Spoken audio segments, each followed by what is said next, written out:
I would submit that this case is probably the most difficult and shocking case that this county in St. Johns County has dealt with. In the 20 years that I have been, or 16 years that I have been practicing law, and the 30 years that I have lived and worked in this all of Northeast Florida, this case is one of only a very small few that had this level and this type of impact on the community.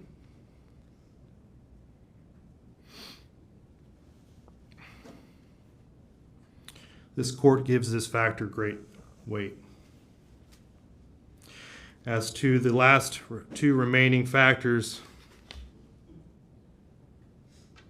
the effect, if any, of immaturity, impetuosity, or failure to appreciate the risks and consequences of the defendant's participation in the offense, and the effect of the crime,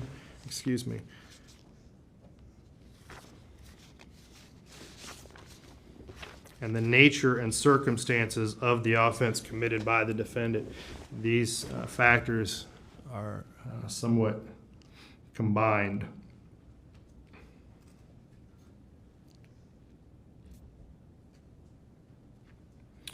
"114 stab wounds, 49 defensive wounds, 35 wounds to the head and neck, 29 to the back and shoulder, and 6 fatal wounds." This court has reviewed and seen more than its fair share of autopsy photos. The autopsy photos in this particular case were particularly difficult.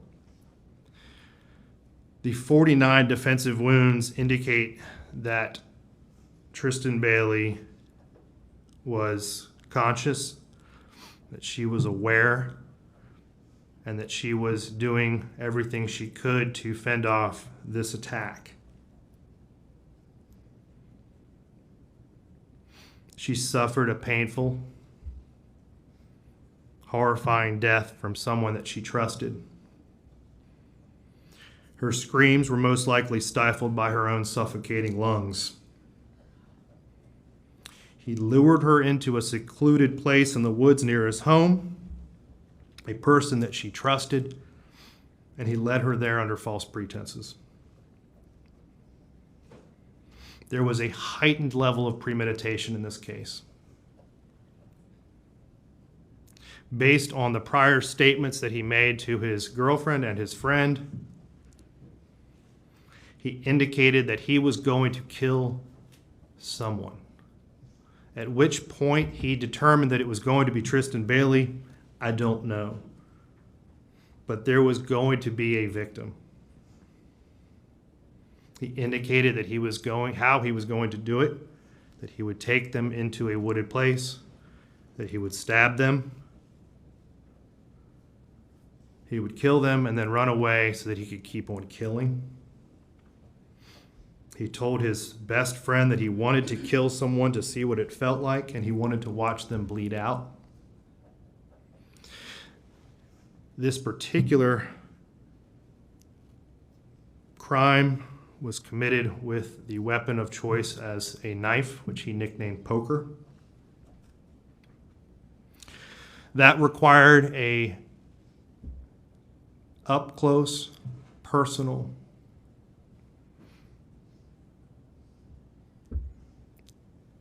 type of murder that is rare. It's unique.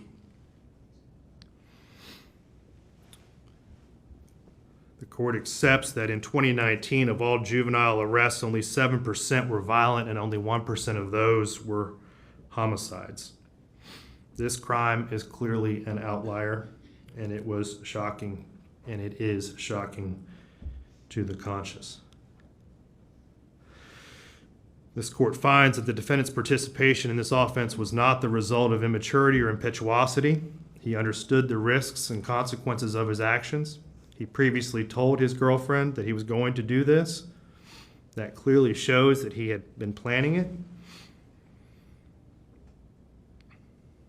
He attempted to cover it up by disposing of the murder weapon and throwing it into a lake.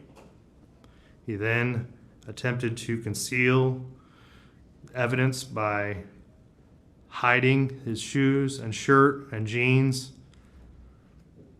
taking a shower, stealthily entering his home, and then the actions immediately after with the Snapchat videos in the back of the police car and the story that he made up about pushing her and her hitting her head, which was clearly refuted by the video evidence in this case.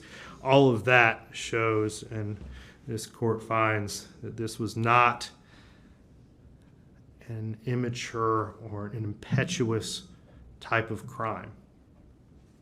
It makes it unique. It makes it extraordinary.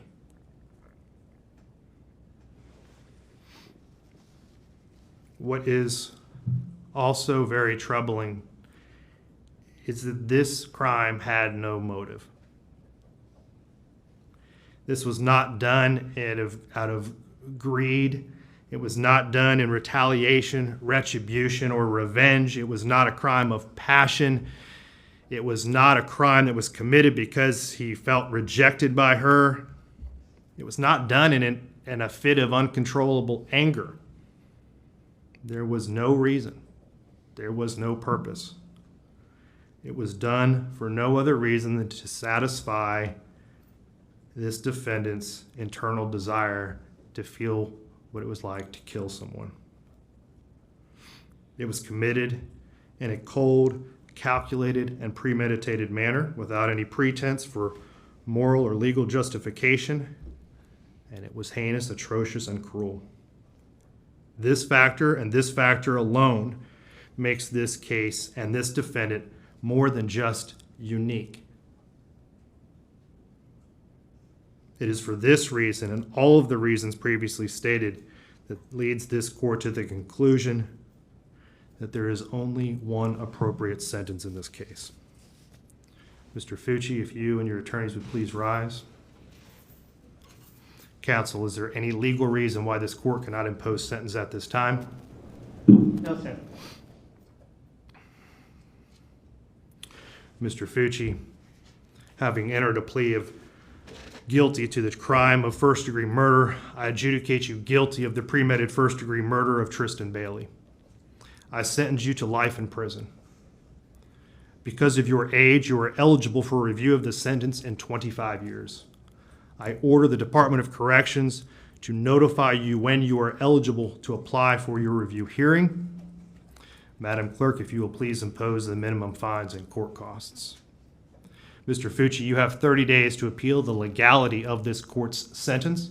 If you wish to appeal but cannot afford an attorney, one will be appointed for you. You will be taken back to the Duval County Jail and then transported into the Florida State Prison System. We are adjourned.